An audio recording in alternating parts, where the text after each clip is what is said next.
A Rádio USP apresenta Programa Universidade 93,7.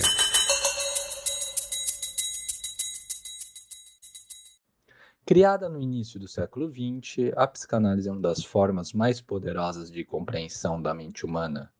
Sua criação é devida a uma figura que permeia o nosso imaginário até os dias de hoje: Sigmund Freud. Em 2021, comemoramos os 165 anos do nascimento de Freud. Eu sou Rafael Duarte Oliveira Venâncio, escritor e dramaturgo, pós-doutor pela Escola de Comunicações e Artes da USP. E convido vocês, caros ouvintes, a investigarem comigo o legado de Sigmund Freud em pleno século XXI. Com entrevistas, resenhas e histórias, este é o Ouvido Psicanalítico. 165 anos de Freud, no Universidade 93,7.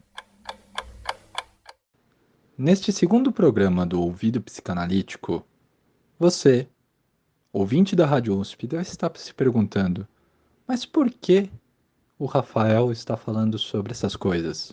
Vou compartilhar aqui um pouquinho da minha história.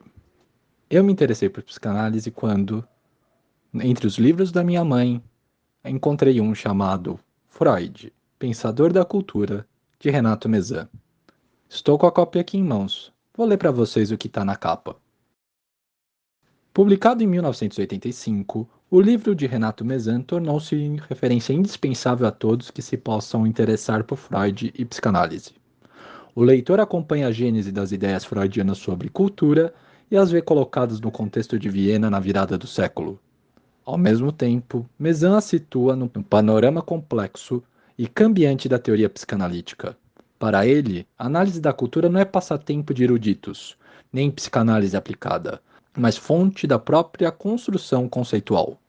Fluente, polêmico e documentado, o livro Freud, Pensador da Cultura, é consagrado pela crítica e pelo público. Este foi meu primeiro livro de psicanálise. E até agora não parei de comprar mais novos livros. Imagine então a minha emoção ao entrevistar para o Ouvido Psicanalítico nada mais nada menos que Renato Mezan. Este é o programa que vamos escutar as respostas de Renato Mezan às perguntas que já ouvimos o professor Valdir Beividas responder. Vamos apresentar o nosso entrevistado. A Rádio USP apresenta Programa Universidade 93,7.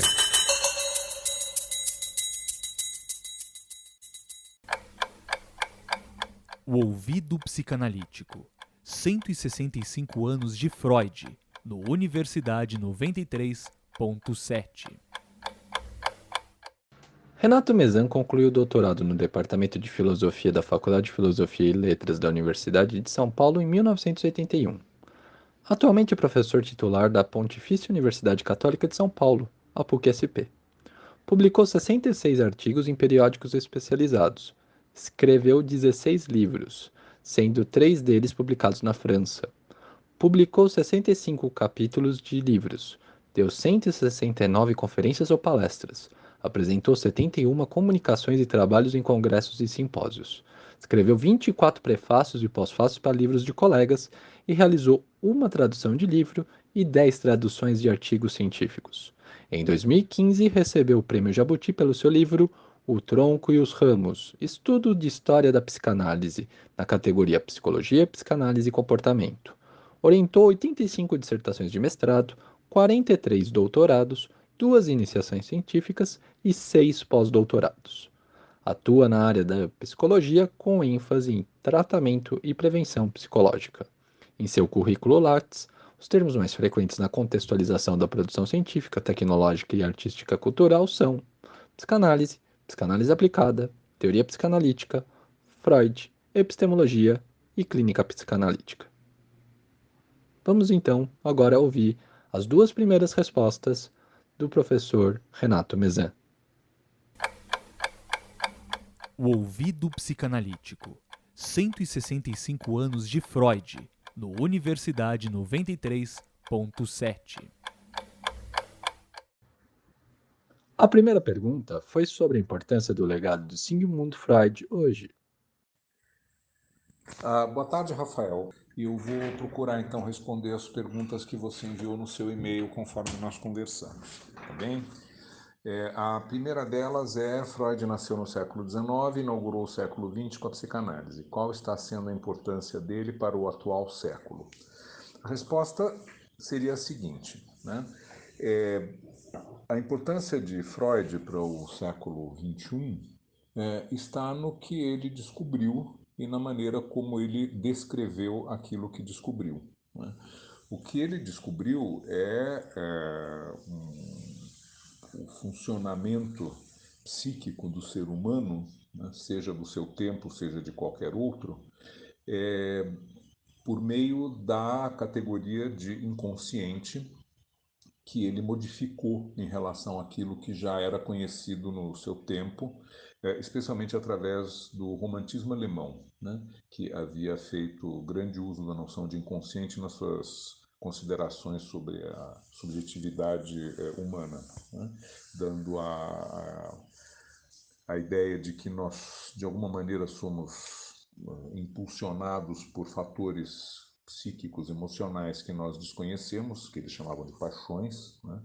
É, e que nos movem, por assim dizer, a nossa revelia e são muito mais fortes do que o tênue verniz de razão, né? De racionalidade, de consciência que as recobre, né? Então essa era uma ideia corrente, né, no meio cultural no qual Freud escreveu, no final do século XIX, início do século XX.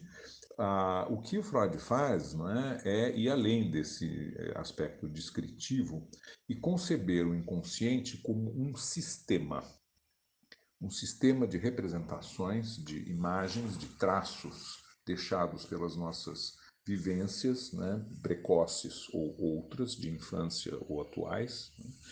E representações essas, então, que se organizam numa espécie de rede, né, que permanece latente, esse é o vocabulário que ele emprega, e que, segundo as experiências de cada indivíduo, em determinado momento, são ativadas e participam, então, dos processos mentais, como, por exemplo, tomada de decisões, desejos, fantasias, formação de sintomas e por aí vai, né? Essa é uma ideia que vem sendo substanciada, não é, confirmada, apesar de expressa num vocabulário diferente, obviamente, pelas neurociências contemporâneas. E aqui eu me refiro a um livro muito interessante do Siddhartha Ribeiro, que se chama Oráculo da Noite. Siddhartha Ribeiro é um biólogo brasileiro bastante conhecido e que se interessou por essas questões do sonho, né? O oráculo da noite é o sonho, que até pouco tempo atrás era considerado sempre premonitório, né? Portanto, o sonho, como oráculo, nos anunciaria o que está por vir. Ele utiliza essa metáfora para o título do seu livro.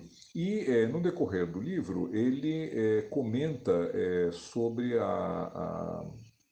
as redes neuronais, né, sinapses, etc., que podem estar ativadas por cargas elétricas presentes ou inativas no caso de essa carga elétrica estar ausente. Eu estou resumindo muito rapidamente um argumento um pouco mais complexo que isso.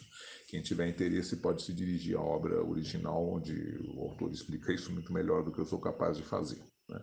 Bom, o que é importante, então, não é que esse inconsciente, na perspectiva freudiana, se articula com outras áreas, digamos assim, da psique, que ele chamou de instâncias, né? Uma delas, obviamente, é a consciência, o que mais adiante ele vai chamar, mudando um pouco o seu vocabulário, né, a partir dos anos 20, ele vai chamar de ego, né, e atribuir, então, ao ego, como uma das suas funções, a consciência. Isso é a capacidade que nós temos de saber aquilo que está nos acontecendo, perceber, etc., né? A consciência se opõe, então, ao inconsciente, que, por assim dizer, funciona automaticamente a nossa revelia, né? E a terceira, o ego seria, então, a segunda instância, né? E a terceira instância é bastante conhecida, né? O superego, que seria a sede da consciência moral, né? que interioriza as normas sociais, as proibições que nós vamos internalizando ao longo da nossa vida e que nos impede de fazer tudo aquilo que o inconsciente deseja e aquilo a que esse inconsciente nos impulsiona sem qualquer freio, né? Bom, então, muito resumidamente, não é? Essa descrição do aparelho psíquico, né? Essa anatomia da personalidade psíquica, como Freud denomina uma das conferências nas quais ele a explica com detalhes, inclusive com um diagrama muito interessante, né? Que ele desenha, para as pessoas que estão lendo terem uma visão visual, uma imagem, né, daquilo que ele está procurando descrever em termos abstratos. Então, essa é uma contribuição essencial para toda a psicologia dinâmica, né, e para a compreensão do conflito entre essas instâncias e dos seus possíveis resultados, né? E eu adiantaria, para concluir essa resposta, que há vários tipos de conflitos nos quais essas três instâncias, não é, o inconsciente ou id, né, como ele chamou id, né, que não é id, id é uma palavra latina que traduz o termo alemão es, que por sua vez é o pronome neutro, é o it em inglês, né, e era um termo já usado por um estudioso contemporâneo dele chamado Georg Grodek, que escreveu o livro do It, do Isso, como também às vezes é traduzido em português. Freud se apropria, né, dessa denominação, claro, dá o crédito a Grodek, né, e no livro Ego e o Id, né, que é de 1923, ele então responde, rearticula a sua tópica, né, sua teoria dos lugares psíquicos, na famosa tríade que depois se tornou meio canônica, né, em psicanálise e em psicologia, de id, ego, e superego.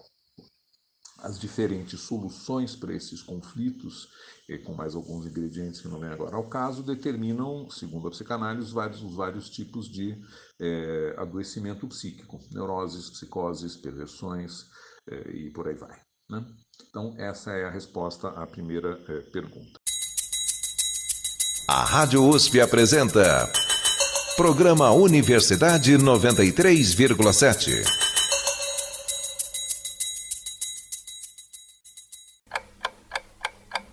O ouvido psicanalítico. 165 anos de Freud, no Universidade 93,7. E sobre a questão da fala e da escuta na psicanálise? Segunda pergunta, uma das principais ideias de Freud envolve a questão da fala e da escuta psicanalítica. O que você poderia comentar sobre isso? A resposta é a seguinte, não é? A fala, a linguagem, a fala do paciente em análise, ou seja, o que ele conta, né, ele ou ela conta, é evidentemente o meio de comunicação entre o paciente e o seu analista, e o qual analista também se limita à linguagem por meio das suas observações, interpretações, etc. Isso pode parecer óbvio, né? Mas existem outros tipos de trabalho clínico, por exemplo, de inspiração reichiana, né? Terapia corporal, né? Em que o terapeuta toca, né, no paciente, por exemplo, por meio de massagens, visando o relaxamento e etc., né? Naturalmente com cuidado e circunspecção, né? E isso não faz parte dos recursos terapêuticos usados pela psicanálise nem pelas terapias que se inspiram da psicanálise. O que é a base desse procedimento, né, de falar e escutar? É que quando nós falamos, né, qualquer um de nós, inclusive eu dando a resposta nesse momento à pergunta que me foi formulada pelo Rafael, sempre dizemos algo além daquilo que pensamos estar dizendo, né? A gramática chama isso de conotação. Por exemplo, e opõe a conotação à denotação. Denotação é o sentido imediato, né? O sentido imediato, a denotação daquilo que eu estou dizendo nesse momento é responder a pergunta sobre a fala e a escuta em psicanálise. A conotação, né, o implícito, é que essa explicação pareça a quem nos ouve convincente e eles a adotem. né? Há uma intenção, digamos assim, de persuasão ou de convencimento, se eu posso dizer assim, né, que está presente, embora não explícita, até que agora eu explicitei, né, para dar o exemplo, no argumento que eu estou desenvolvendo sobre isso que me foi perguntado pelo Rafael. Então, dessa constatação que vem da gramática e serve como base de qualquer interpretação, por exemplo, interpretação de uma obra literária por um crítico literário, né? Ou de uma obra artística por um crítico, um historiador de arte, etc., ele vai em busca parte daquilo que está evidente, ou seja, o texto escrito pelo narrador, pelo romancista, ou a obra pintada pelo pintor e assim por diante, e vai atrás dos elementos que estão latentes, porém, ao mesmo tempo, há indícios, né, naquilo que está sendo apresentado ao espectador ou ao leitor, de quais são esses indícios. Por exemplo, o estilo da obra. Não é? É difícil confundir um quadro renascentista com uma pintura cubista. Né? Então, isso está patente na obra, evidente, não é? Porém, a significação desse modo de retratar o que está sendo pintado, né, de organizar a superfície do quadro em formas e cores, etc., não tem uma etiqueta no quadro dizendo este é um quadro cubista ou este é um quadro renascentista. Né? Então, ao fazer a sua interpretação, o estudioso dessas obras utiliza pistas, indícios, digamos assim, que estão presentes sem serem particularmente gritantes, frequentemente são discretos, mas tem que estar presente na superfície daquilo que é examinado, seja a fala do paciente em análise, seja uma obra, né, nesse exemplo que eu estou dando, e que permite, então, compreender um pouco de como aquilo foi formado, qual é a sua origem e, portanto, de alguma maneira, qual é o seu significado. Né? A isso se chama interpretação. Da mesma maneira, né, quando o analista escuta isso, né, ele vai decodificando, se eu posso usar esse termo um pouco grosseiro, não é? Aquilo que está sendo dito, não através de uma grade simbólica, o paciente falou, no exemplo famoso, sei lá, uma caneta, então é o pênis do pai, ou sei lá o que, pela forma, isso aí é muito grosseiro, né? Mas decodificando no sentido de, a partir daquilo que já lhe foi dito, que ele entendeu, que ele apreendeu antes, em momentos anteriores do contato com essa pessoa, ele vai atribuindo determinada significação hipotética, por um momento, a tal ou qual elemento daquilo que está sendo dito. O paciente conta um sonho, por exemplo, e conhecendo os personagens, né, por exemplo, desse sonho, que podem ser a família do paciente, para dar um exemplo, e o que esses personagens significam para o tal paciente, é possível, então, começar a inferir determinados aspectos do sonho, no sentido de elucidar o que ele quer dizer, tanto na vida do sonhador, quanto no próprio tratamento analítico. Isso é, qual é a significação transferencial do sonho. Né? A transferência designa de maneira muito sumária a relação que o paciente estabelece com o analista, né? E transfere para essa relação aspectos da sua vida psíquica fora da análise. Por fim, né, quando o analista pensa e comunica a sua interpretação, isso também é feito através da linguagem. Né? Parece que no que você está me contando, um ponto importante é tal e poderia talvez aludir a isso ou aquilo, etc, etc. Né? Isso é a forma de uma interpretação típica. Né? E poderia, então, ficar simples, né? Compreender que é através da fala e não através da mímica, por exemplo, ou sei lá, ou da música, ou da dança, ou seja lá, de gestos e por aí vai, que esse significado apreendido ou proposto pelo analista é comunicado ao paciente. Ou seja, a linguagem é o elemento, no sentido que a gente pode falar de elemento marinho, elemento terrestre, né, o ambiente no qual a terapia se desenvolve. A Rádio USP apresenta Programa Universidade 93,7.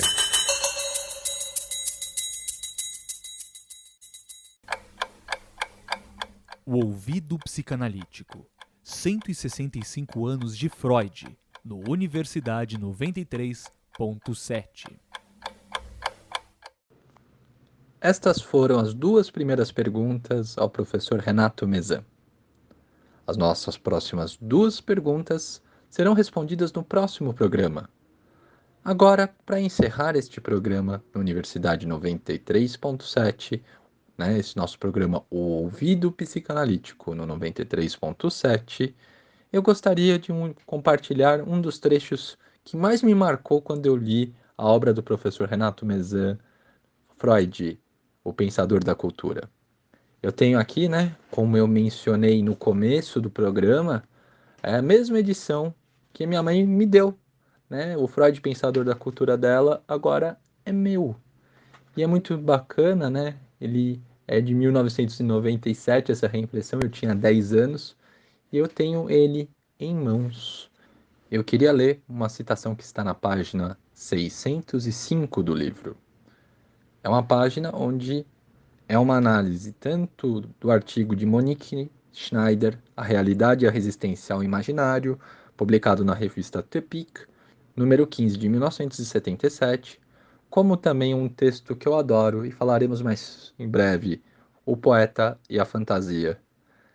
Esse texto do Sigmund Freud é um texto muito vigoroso, mas vamos à leitura do trecho. O Ouvido Psicanalítico. 165 anos de Freud, no Universidade 93.7. Freud não se dá por achado, e a fantasia vai sendo logo descrita como embelezamento do real, enquanto seu fundamento vai ser bruscado sempre em algo que escape à realidade psíquica para se enraizar na espessura da realidade material. É como se a psicanálise desejasse trazer à luz o imaginário para melhor destruí-lo, mostrando que é essencialmente falso. E a conscienciação aparece assim como um meio, necessário e inevitável, de obrigar o adversário a sair da toca e a entrar na liça. Se ninguém pode ser executado em abstracto ou in effigie, também é fato que o projeto freudiano continua a ser inspirado pelo lema Flavit et Sati sunt. O imaginário é a potência da falsificação, e a avisada analítica será aliada da realidade. E sob o olhar penetrante de Freud iluminista, suas produções se esfumam no nada, como os fantasmas do sonho non-vix. E isto é possível porque a imaginação é frequentemente apresentada como uma faculdade supérflua, como uma espécie de prótese imposta pela dureza da vida, como dirá Monique Schneider, citando trechos de O Poeta e a Fantasia do próprio Sigmund Freud. Se a imaginação é apenas a recombinação defensiva de vivências e impressões nascidas no real, ela nada cria de novo. O que é negado, e é enorme, é o poder inventivo próprio à imaginação. O Ouvido Psicanalítico. 165 anos de Freud, no Universidade 93.7. Eu acredito que, para quem está tendo um contato, como muitos dos nossos ouvintes da Rádio USP, a obra do professor Renato Mezan e a própria obra de Sigmund Freud, que esse trecho pode ser um pouco complicado, que esse trecho pode ser um pouco, vamos dizer assim, hermético na sua entrada. Acho que vocês, no programa de semana que vem, vão entender um pouquinho melhor sobre o que o professor Renato Mezan está falando aqui, porque foi este trecho, entre vários da obra dele, que me inspirou a ter esse caminho, que é um caminho da psicanálise, que não é só uma ideia da psicanálise apenas na questão da clínica, mas é algo que um psicanalista francês bastante conhecido, um pós-lacaniano chamado André Green, chama de psicanálise aplicada. Eu acredito que a psicanálise tem uma possibilidade de trabalhar para além da clínica. Trabalhar avaliando os textos da cultura, avaliando nossa sociedade, tendo este caminho. Essa psicanálise aplicada seria pegar essas ideias que o professor Renato Mezan discutiu nesse programa, da escuta, do ouvido psicanalítico, da fala do ser humano, e começar a avaliar os textos da cultura, avaliar os textos da arte, avaliar um pouco, não só biografias de autores, mas também o que os personagens estão mostrando, o que os personagens estão colocando. E até mesmo, eu acredito, ajudar a gente a criar obras de arte, criar textos de teatro, criar romances literários, criar programas de rádio como esse. Assim, a psicanálise como uma visão de mundo seria uma visão de mundo que abriria espaços não só para a compreensão clínica da mente do ser humano, mas também para a criação artística, né? A criação comunicacional. Isso faz alguém como eu, que tem uma formação primária como jornalista, que trabalha como escritor, como dramaturgo, se interessar por psicanálise e utilizar a psicanálise no meu trabalho, utilizar a psicanálise para a divulgação científica das ideias, abrindo espaço para esses professores da USP e de outras instituições falarem aqui com vocês, de uma maneira simples, de uma maneira um pouco às vezes mais difícil, mas tentar explicar. Essa é a ideia do ouvido psicanalítico, uma grande conversa e uma grande escuta sobre Freud. Espero que nos próximos programas, este é o segundo da nossa série, no primeiro tivemos o professor Valdir Beividas explicando magnificamente a vida de Freud, uma aula no rádio e que você pode escutar se perdeu nas nossas redes sociais. Agora, com esses dois programas com o professor Renato Mezan, vamos mergulhar no pensamento freudiano, entender um pouquinho mais.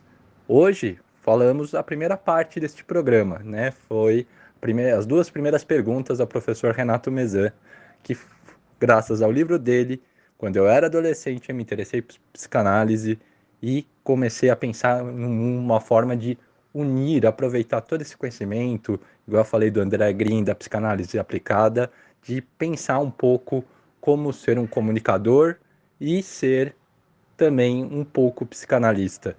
E espero trazer esse conhecimento para vocês. A Rádio USP apresenta Programa Universidade 93,7.